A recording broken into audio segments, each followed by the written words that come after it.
And I can tell you with no uncertainty that miracle cures are no laughing matter. I bid you good day, sir.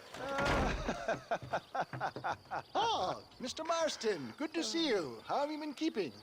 I'm well, Mr. Mr. West Dickens. Nigel West Dickens of Eastcheap, London, New Waverly, New York, and Armadillo, New Austin. At your service. At my service. At everyone's service. At the service of science, of knowledge, of life. How are your wounds? Much, much better. But then they would be. Would be... I know a cure for all ailments, Mr. Marston. Ah, I'm sure you do. And I'm sure for just $2 an ounce, I could live forever.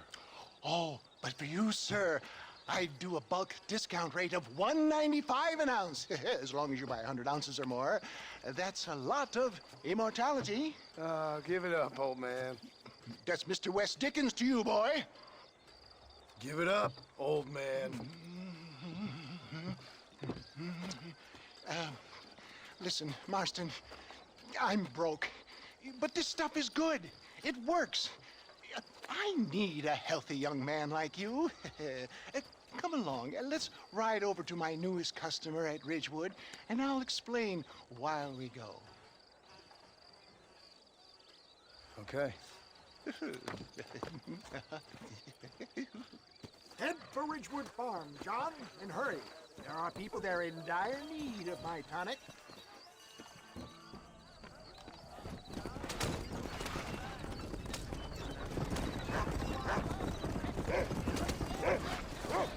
I heard about you, Mr. West Dickens. And I about you, John Marston. Hoodwinking the weak, gullible out of their hard-earned money. My dear boy, it is you who is gullible if I may be so bold for heeding such ill-informed You're scuttlebutt. as full of wind as a horse with the colic. I have been blessed with the gift of language, and for that I will not apologize. But the West Dickens elixirs speak for themselves. My thousands of happy customers attest to that. Those men trying to kill you didn't look so happy. Skepticism is the bastard child of progress, John. Knowledge makes a fool into a doubting Thomas. If my tonic is such a sham, how do you explain the fine battle in which you find me? Last time you saw me, I was knocking at death's door. You should thank the doctor for that. I reckon you were acting it up worse than it was.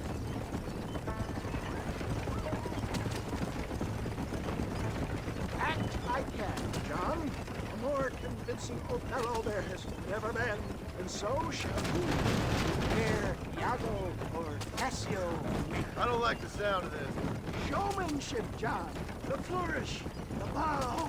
We are operating in a competitive marketplace. Our product must stand out. Stay on the road. We're going to destroy the merchandise.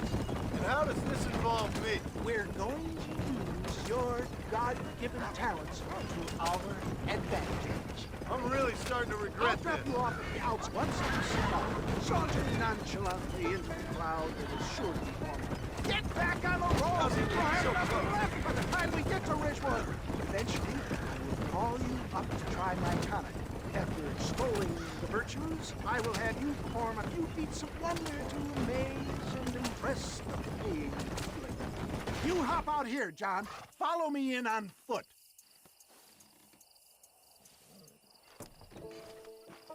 I'll see you there. Be ready to enchant the crowd.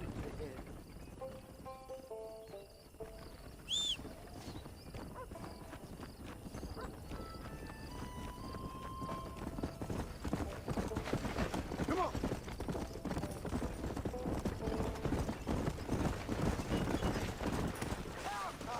Come on. You will not regret it.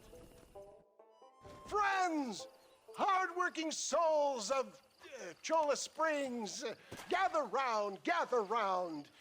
Do you suffer from rheumatism, lumbago, acute chronic sciatic, neurologic, or inflammatory pain?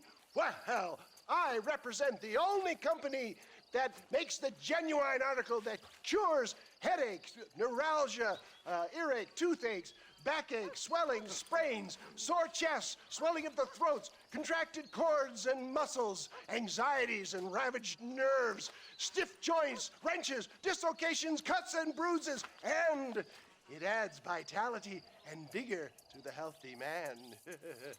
But can you prove it, old man?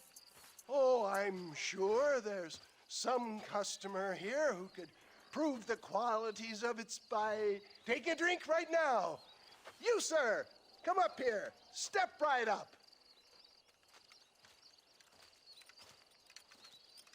That's the spirit. Ladies and gentlemen, pay close attention. This poor, wretched volunteer, entirely unknown to me, will demonstrate the effects of Dr. West Dickens' own patent tonic.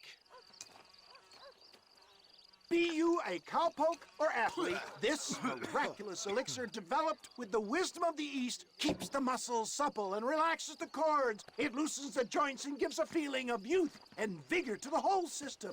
Not possible, I hear you say. Well, doubt no longer. Faith can move mountains, but I ask not for faith. I am a man of science, and today science will be vindicated. Your eyesight is greatly improved. Is that not so, friend? If you say so. That's right, it is. You heard him. What a good sport you are, sir. Now, gaze over yonder at that porch. If you squint, you may just be able to make out the skull that's hanging there. Go ahead, friend. Shoot that skull and demonstrate the miraculous eyesight you now possess.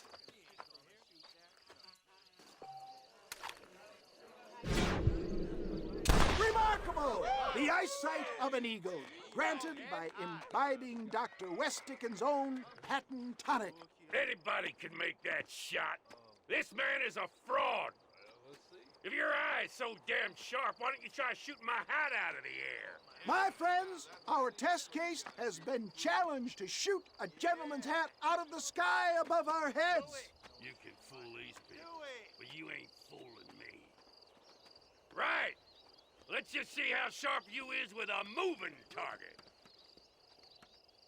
Right, friend. Here comes the throw.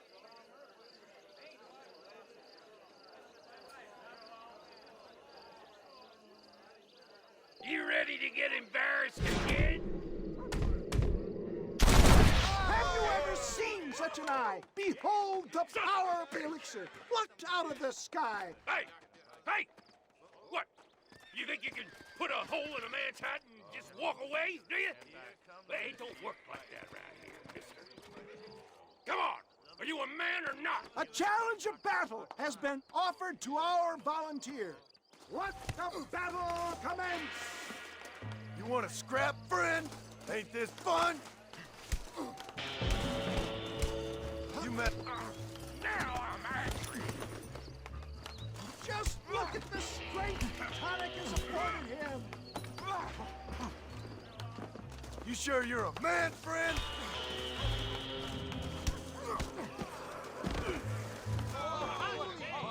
There it is, skeptics and dissenters, irrefutable proof. Do not let this opportunity pass you by. Look, he's over there. Go get him. This ends now. Watch out, he's got a gun. Who the hell do you think you are? You ain't leaving here alive.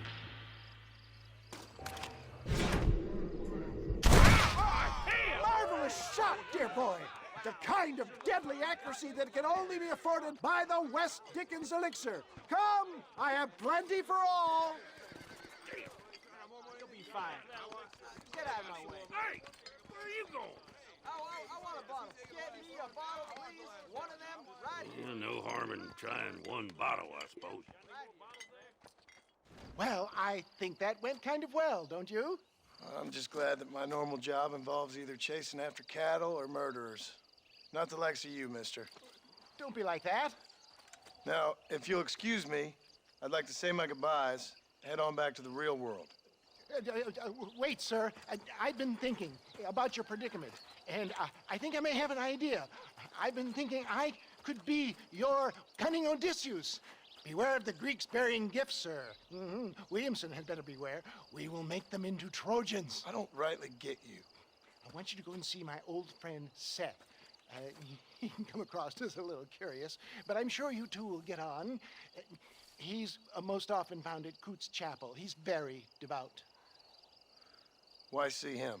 Because between him and me, we can get those gates to open for you, and you can walk right in, just like in Homer's great Trojan yarn.